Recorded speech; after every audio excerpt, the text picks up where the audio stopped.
নমস্কার, ভিল কিচেনে সবাইকে স্বাগত জানাই। আজকে খুব সহজ এবং সাধারণ একটা রেসিপি নিয়ে আপনাদের সামনে চলে এসেছি। আজকে করব আলু ভাজা।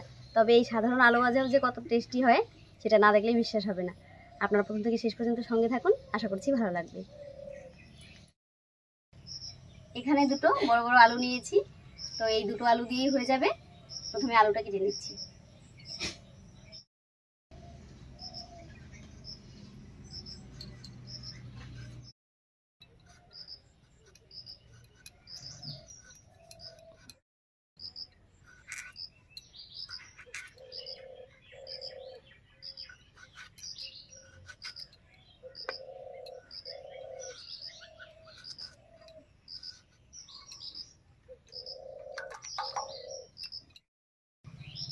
আলুটা আমি এরকম টুকরো করে কেটে নিয়েছি, তবে আপনারা চাইলে কুচি করেও কাটতে পারেন।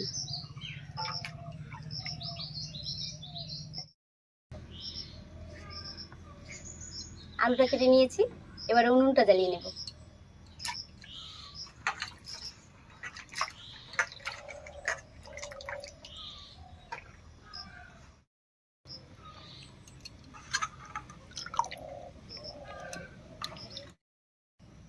আজকে মাও নেই আর ঋতু স্কুলে গেছে, তো আমাকে একাই রান্না করতে হচ্ছে।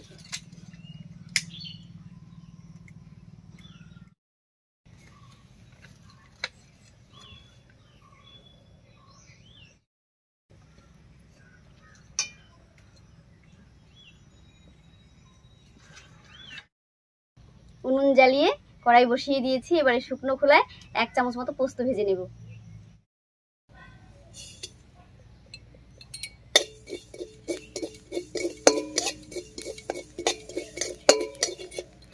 পোস্তটা ভাজা হয়ে গেছে, একবার নামিয়ে নিচ্ছি।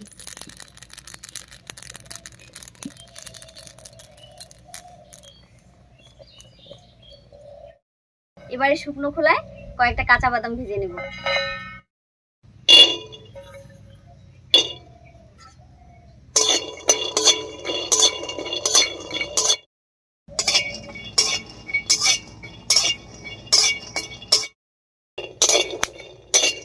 বাদামটাও ভাজা হয়ে গেছে, একবার নামিয়ে নিচ্ছি।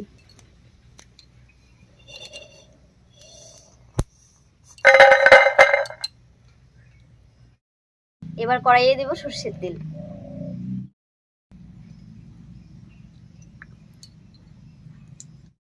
তেল গরম হয়ে গেছে, তেলের মধ্যে দেব একটা শুকনো লঙ্কা আর 1/2 চামচ মতো পাঁচফোড়ন।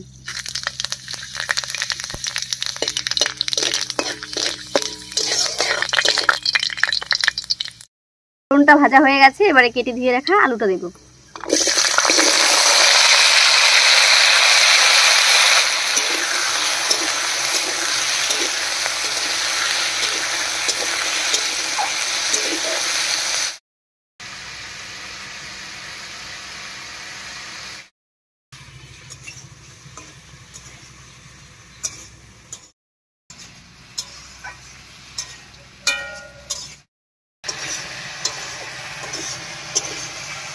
তিন 4 মিনিট মতো একটু ভাজা ভাজা করে নিয়েছি। এবার এর উপরে দেব লবণ আর হলুদ।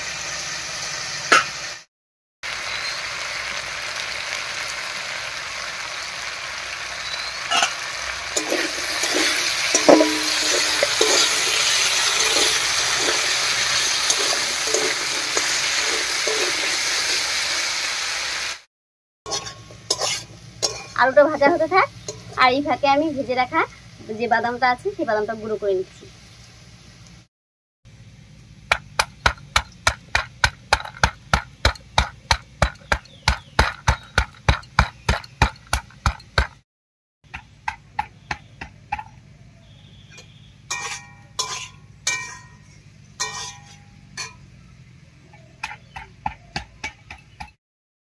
হালকা করে গুঁড়ো করে নিয়েছি, এবারে যতটা সম্ভব খোসাগুলো ছাড়িয়ে নেব।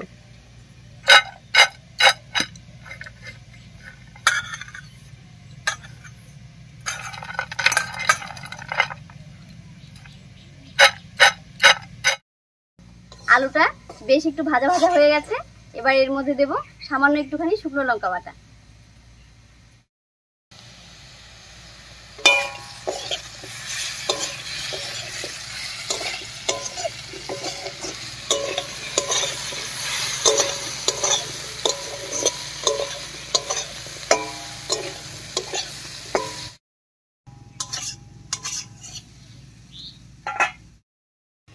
আলু ভাজাটা প্রায় হয়ে গেছে, এবার এর মধ্যে বাদাম আর পোস্তটা দেব।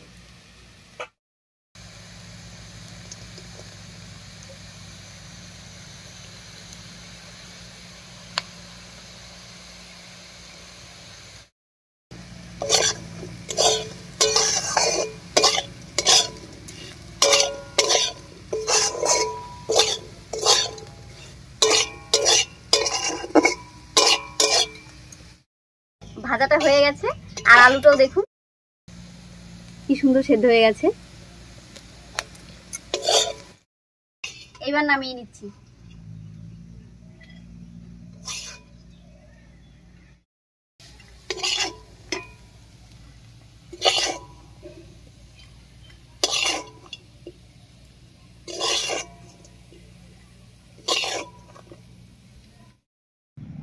ঝটপট একটা আলু ভাজা রেসিপি আজকে আপনাদের সঙ্গে শেয়ার করলাম।